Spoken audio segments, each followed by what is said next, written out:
بسم الله الرحمن الرحيم. أعزائنا مشاهدينا ومتابعينا في قناتنا خربشة، جبنا لكم فيديو جديد. هنشوف وانت مع بعض مقارنة بين شجاعة الأسد وشجاعة الذئب، وعاوزين حضراتكم تشاركونا معاكم. هل الذئب أشجع أم الأسد؟ شاهد وتابع معانا. طبعا هنا عملية مطاردة الأسد، تتبع أثر أسد. شوف شو الأسد هنا شاف. لو حيوان غير الأسد مع مجموعة من الصيادين كان هرب، لكن الأسد هنا بالعكس بيهدد. أصوب السهم. شوف الأسد انطفى كأن السهم ما جاش فيه، مع إنه جاي في مكان قاتل. بيهدد، بيزمجر.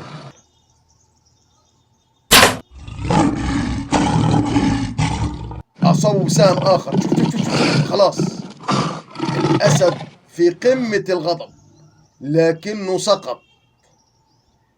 السهم أصاب الأسد في القلب. هنا الصياد تقدم بحذر.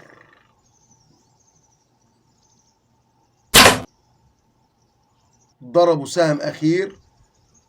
شوف هنا المقطع ده نادر جدا جدا جدا. أسد في مواجهة الصيادين، 250 كيلو من العضلات والمخالب والفخذ. أصاب، إيش النجوم؟ قابل من الرصاص. شوف قدم البندقية وخدها وهرب. هنشوف في الإعادة بالظبط إيه اللي حصل.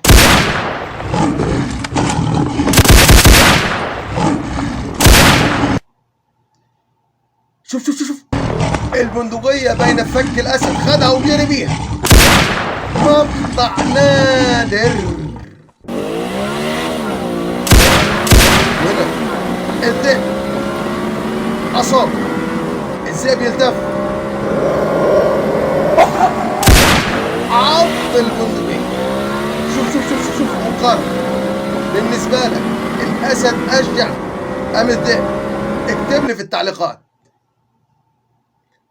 طبعا هذا مشاهدينا ومتابعينا في كل مكان، اللي ما اشتركش اشترك معانا، ونوعدكم باذن الله تعالى جاي يكون احلى واحلى واحلى بفضل الله. لو تسعر الاسد في الراس اصابه مميته. ذكرياتها مع الاسد زوجها غاليه.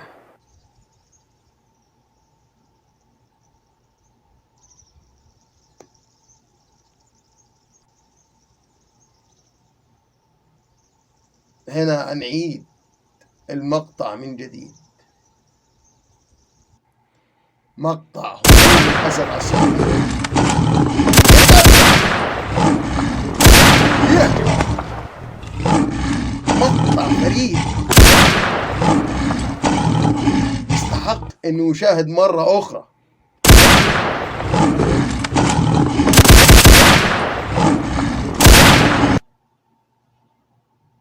شوف البندقية بين فكي الأسد. خلي بالك هجوم الأسد على الصيادين شيء سهل. شوف الذئب يلدب.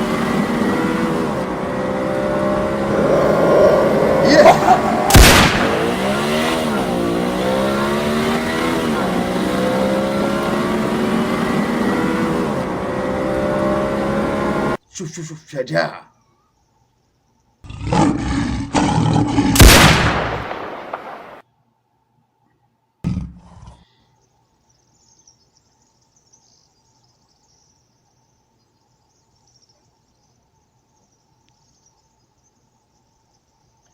مجموعة من الصيادين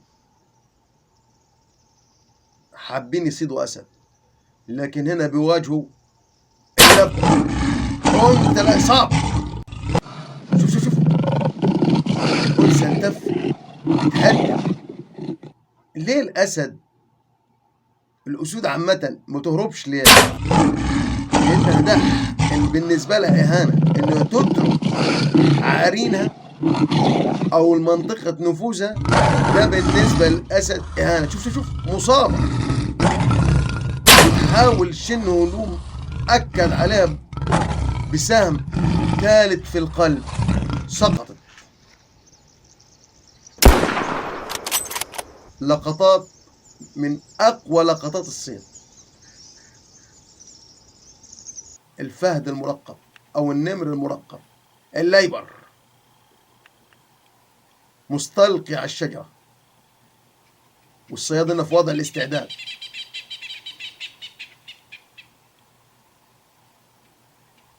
هنشوف إصابة مميتة.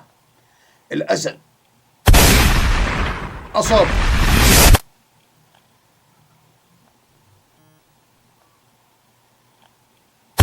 القلب. شوف شوف شوف، الرصاصة كسرت كتف الأسد حرفيا ودخلت على القلب. شوف شوف شوف، نصرة غضب. الأسود لها وجوه مرعبة. شوف شوف شوف شوف، إصابة مميتة.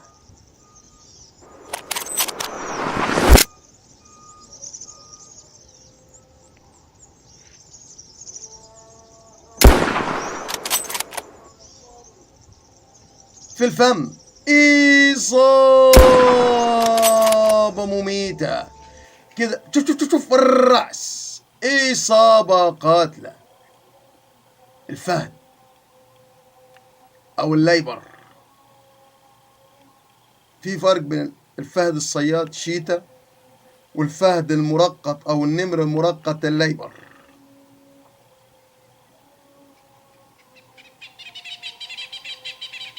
الليبر صيده التكتيكي يعتمد على التخفي، أما شيتا يعتمد على السرعة. قاتل.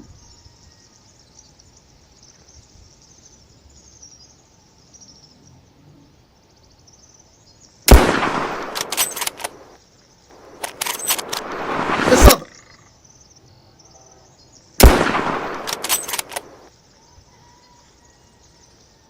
فضلا وليس أمرا ادعمونا بلايك للفيديو واشتراك بالقناة، فهذا يدعمنا كثيرا.